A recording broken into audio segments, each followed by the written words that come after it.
Hi welcome to Meena's life style. இன்றைக்கி இந்த video பதிவில் என்ன பார்க்க போகிறோம்னா விதை பாவுறது, தென்னங்கன்னோட விதைகளை பாவி எப்படி முளைக்க வைக்கிறது அப்படிங்கிறத தான் பார்க்க போகிறோம்.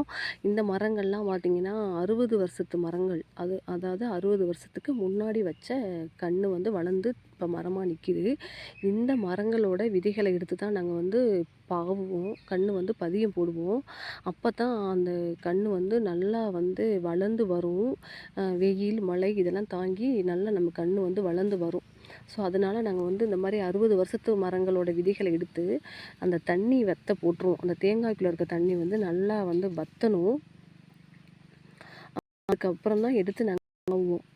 ஒரு 2 மாதம் கழித்து தான் அது முளைச்சி வரும்.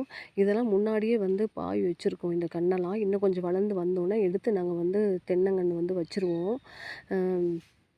இப்போ மறுபடியும் பாவிக்கிட்டு இருக்கோம். கன்று சீக்கிரம் வளர்ந்து வரணும் அப்படிங்கிறக்காண்டி நாங்கள் உரம்லாம் எதுவுமே போட மாட்டோம். முறைப்படி பாவி அதுவாக வளர்ந்து வர்ற வரைக்கும் நாங்கள் வெயிட் பண்ணி தான் வைப்போம். ஏன்னா நான் வெளியில் வாங்கி வைக்கிற கன்றுகள்லாம் பார்த்திங்கன்னா நல்லா வளர்ந்து இருக்குது. வாங்கி வச்சு கொஞ்சம் நாளில் வெயில் மழை இதெல்லாம் தாங்க மாட்டேங்குது.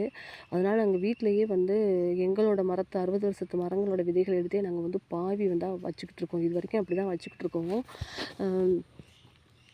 அப்புறம் பார்த்திங்கன்னா இந்த மாதிரி கன்றுகள்லாம் உங்களுக்கு வேணும்னா எனக்கு கீழே கமெண்ட்டில் சொல்லுங்கள்.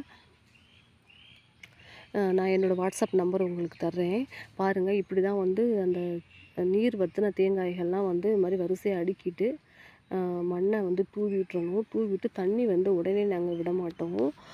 ஒரு 2 நாள் கழித்து தான் தண்ணியை ரொம்ப விடாமல் லைட்டாக தொளிச்சு மட்டும் விடுவோம். அந்த தண்ணி அது மேலே சாரணும் அப்படிங்கிறதுக்காண்டி தொளிச்சு விடுவோம். இது பார்த்திங்கன்னா ஏற்கனவே நாங்கள் போட்ட விதைகள் தான். பாருங்கள், 2.5 மாதம் ஆகுது. இப்போ தான் அது முளைச்சி வருது. இதெல்லாம் பாருங்கள் முளைச்சி இப்போ தான் வந்துட்டுருக்கு. இந்த மாதிரியான கன்றுகள்லாம் வச்சோம்னா நம்ம தண்ணி சப்போஸ் என்கிட்ட வாங்கி தென்னங்கன்றை வாங்கி வீட்டில் வச்சுட்டு நம்ம வெளியில் ஊர்களுக்கு போனால் கூட உங்களுக்கு நல்ல வெயிலும் மழையும் தாங்கி நல்லா கன்று நமக்கு வளர்ந்து வரும். இந்த மாதிரியான வீடியோஸ்லாம் உங்களுக்கு பிடிச்சிருந்துச்சுன்னா லைக் பண்ணுங்கள், கமெண்ட் பண்ணுங்கள், மறக்காமல் சப்ஸ்கிரைப் பண்ணுங்கள். Okay friends, thank you.